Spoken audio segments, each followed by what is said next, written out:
Welcome back. Nepal కాఠ్మండుకు 65 కిలోమీటర్ల దూరంలో 7.9గా నమోదైన భూకంపం తీవ్ర విషాదాన్ని మిగిల్చింది. పూర్తిగా నేపాల్ అంతా కూడా ఛిద్రమైనట్టుగా మనకు కనిపిస్తోంది. దీని ప్రభావం భారత్ లో కూడా అనేక రాష్ట్రాల్లో అనేక ప్రాంతాల్లో విలయం సృష్టించింది. భారత్ లో కూడా 50 మంది వరకు ఇప్పటి వరకు చనిపోయినట్లుగా మనకు సమాచారం కూడా ఉంది. అయితే అసలు ఈ భూకంపాలు ఎందుకు ఏర్పడుతున్నాయి, ఎలా గుర్తించడం, దీని ఇంపాక్ట్ ని తగ్గించే అవకాశాలు ఏమైనా ఉన్నాయా, ఇలాంటి వివరాలన్నీ కూడా ఎన్జీఆర్ఐ శాస్త్రవేత్త పూర్ణచంద్రరావు గారితో మనం మాట్లాడి తెలుసుకుంటున్నాం. పూర్ణచంద్రరావు గారు, మనం ముఖ్యంగా చూసుకుంటే ఇప్పుడు ఈ భారత్ లో కూడా అనేక ప్రాంతాల్లో ఈ భూకంప తీవ్రత మనకు కనిపించింది. దీనికి కారణం నేపాల్లో కాఠ్మండుకు 65 కిలోమీటర్ల దూరంలో ఉన్న భూకంప కేంద్రం తాలూకా ప్రభావమే అని చెప్పి మీరు చెప్తున్నారు. ఇంకా భారత్ లో తదుపరి అంటే ఇప్పుడు ఇంకా రాబోయే కాలంలో ఏవైనా డేంజర్ జోన్స్ ఏవైనా ఉన్నాయా, ఈ ప్రాంతాల్లో భూకంపాలు వచ్చే అవకాశం ఉందని చెప్పి గుర్తించడం లాంటివి ఏమైనా జరిగిందా? మన భారతదేశంలో హిమాలయన్ బెల్టే కాకుండా ముఖ్యమైన seismic zones north east India అంటే మనకి అస్సాం, మేఘాలయ, మణిపూర్, అరుణాచల్ ఈ ఏరియాస్ అన్నీ కూడా అతిపెద్ద భూకంపాలు వచ్చే అంటే సంభావన ఉంది, పాసిబిలిటీ ఉంది ఇక్కడ.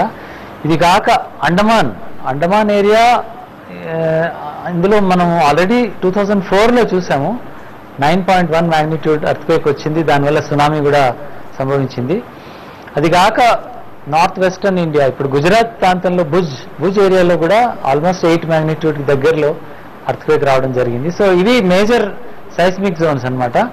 అయితే మన భారత ప్రభుత్వం వారు seismic zonation map of India అని చెప్పి రిలీజ్ చేయడం జరిగింది.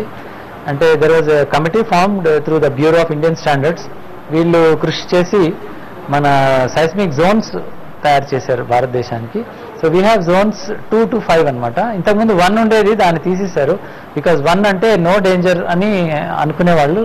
ఇప్పుడు ఉన్న పరిస్థితిని బట్టి minimum seismic zone 2, for example Hyderabad ఇలాంటి ప్రాంతాలు among the safest places in the country. So zone 2 కింద వస్తాయి. ఆ తర్వాత జోన్ 3, 4 and 5 3 లెవెల్స్లో ఉన్నాయన్నమాట. ఇప్పుడు ఈ హిమాలయ ప్రాంతాల్లో కొన్ని భాగాలు జోన్ 5 కింద వస్తాయి. నార్త్ ఈస్ట్ ఇండియా, అండమాన్ ఇవన్నీ కూడా జోన్ 5 కింద వస్తాయి అనమాట. అంటే ఈ జోన్స్లో అతిపెద్ద భూకంపాలు 8 మ్యాగ్నిట్యూడ్ లేదా 9 మ్యాగ్నిట్యూడ్ ఈ సైజులో భూకంపాలు వచ్చే అవకాశం ఉంటుంది.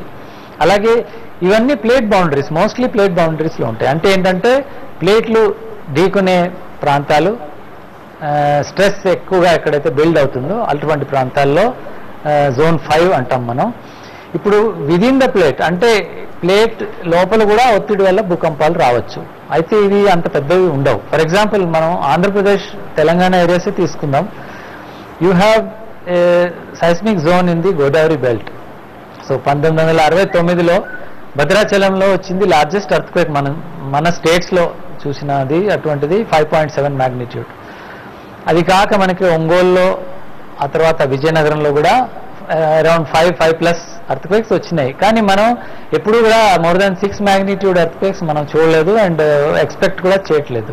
సో నేను చెప్పదలుచుకుంది ఏంటంటే నార్థన్ ఇండియాలో ముఖ్యంగా హిమాలయ ప్రాంతాల్లో ఉన్న పట్టణాలన్నీ కూడా హై జోన్లో వస్తాయి, జోన్ 5 అండ్ జోన్ 4లో వస్తాయి. వేరే సదర్న్ ఇండియాలో మనం చూస్తే కనుక దే ఆర్ మచ్ సేఫర్ అనమాట. Hyderabad is probably one of the safest cities and zone 2. తర్వాత కోస్టల్ ఆంధ్ర ప్రాంతాలు జోన్ 3లోకి వస్తాయి. So you have Ongole, Vizianagaram ఈ ఏరియాస్లో. కానీ మరీ పెద్ద భూకంపాలు కాదు, 5 మ్యాగ్నిట్యూడ్ విదిన్ 6 మ్యాగ్నిట్యూడ్ గతంలో వచ్చినాయి అన్నమాట. సో ఈరోజు జరిగిన భూకంపం అంత పెద్ద భూకంపం వచ్చే అవకాశం లేదు మన ఏరియాస్లో. And because they are mostly plate boundary related earthquakes. Plates ఎక్కడైతే డీక్ ఉంటాయో అటువంటి ప్రాంతాల్లో మాత్రమే ఇంత పెద్ద భూకంపాలు వస్తాయి అన్నమాట. పూర్ణచంద్ర గారు, అంటే ప్రధానంగా ఈ భూకంపాలు రావడానికి కారణం భూ గర్భంలో జరిగేటటువంటి సెటిల్మెంట్స్, ప్లేట్ సెటిల్మెంట్స్ అని చెప్పారు. గ్లోబల్ వార్మింగ్ లేదా అడవుల్ని నరకటం, ఓజోన్ పొరకి రంధ్రాలు ఏర్పడడం, ఇలాంటి అనేక కారణాల వల్ల భూగోళానికి నష్టం కలుగుతోంది, తీవ్రమైన నష్టం కూడా కలిగే అవకాశం ఉందంటారు. దీనికి ఈ భూకంపాలకి కూడా ఏమైనా సంబంధం ఉందంటారా? అంటే గతంలో చూసుకుంటే హిమానీ నదాలు ఎక్కువగా కరిగి అక్కడ వరదలు కూడా సంభవించే, చాలా ఎత్తున ప్రాణ నష్టం జరిగింది. ఇలాంటి వాటికి ఏమైనా భూకంపాలకి సంబంధం ఉందంటారా? చూడండి, అతిపెద్ద భూకంపాలు అనేవి ప్లేట్ కదలికల వల్ల మాత్రమే వస్తాయి. సో ఇప్పుడు మీరు చెప్పినటువంటి యాక్టివిటీస్ ఏవైతే బికాజ్ ఆఫ్ హ్యూమన్ బీయింగ్స్, వాటి వల్ల వచ్చే భూకంపాలు అతి చిన్నవి. అందులో అన్నిటి ప్రభావం ఉండదు. ఫర్ ఎగ్జాంపుల్ కొంతమంది అడుగుతుంటారు, మనం వాటర్ కోసం డ్రిల్లింగ్ చేస్తాం, బోర్హోల్ వేస్తాం కొద్ది హండ్రెడ్స్ ఆఫ్ మీటర్స్, దానివల్ల భూకంపాలు వస్తాయా అంటారు. సో ఇవన్నీ కూడా they are very small activities. మీకు భూకంపాలు కలగజేసే వేరే ఎఫెక్ట్స్, ఫర్ ఎగ్జాంపుల్ రిజర్వాయర్స్, మనం ఎక్కడైతే డ్యామ్స్ రిజర్వాయర్స్ కడతామో అక్కడ భూకంపాలు తరచుగా వస్తుంటాయి, కానీ అవి కూడా అతిపెద్ద భూకంపాలు రావు. ఫర్ ఎగ్జాంపుల్ కోయనా, మహారాష్ట్రలో కోయనా అనే ప్రాంతంలో రిజర్వాయర్ కన్స్ట్రక్షన్ అయిన దగ్గర నుంచి 1962 నుంచి ఆ తర్వాత 1967లో 6.3 మ్యాగ్నిట్యూడ్ అర్త్క్వేక్ ఒకటి వచ్చింది. అప్పటి నుంచి ఇప్పటి వరకు చాలా చిన్న చిన్న అర్త్క్వేక్స్ వస్తూనే ఉన్నాయి. ఇవన్నీ కూడా మ్యాన్ మేడ్ అర్త్క్వేక్స్ అని చెప్పొచ్చు ఒక విధంగా, ఎందుకంటే ఇది ఆ రిజర్వాయర్ కట్టడం వల్ల, ఆ రిజర్వాయర్ ఎఫెక్ట్ వల్ల వచ్చినటువంటి భూకంపాలే. అలాగే మైనింగ్ వల్ల కూడా కొంతవరకు చిన్న చిన్న అర్త్క్వేక్స్ వస్తాయి, ఖచ్చితంగా వస్తాయి, కానీ అవి చాలా చిన్న భూకంపాలు. సో మనం వీ షుడ్ నాట్ కన్ఫ్యూజ్.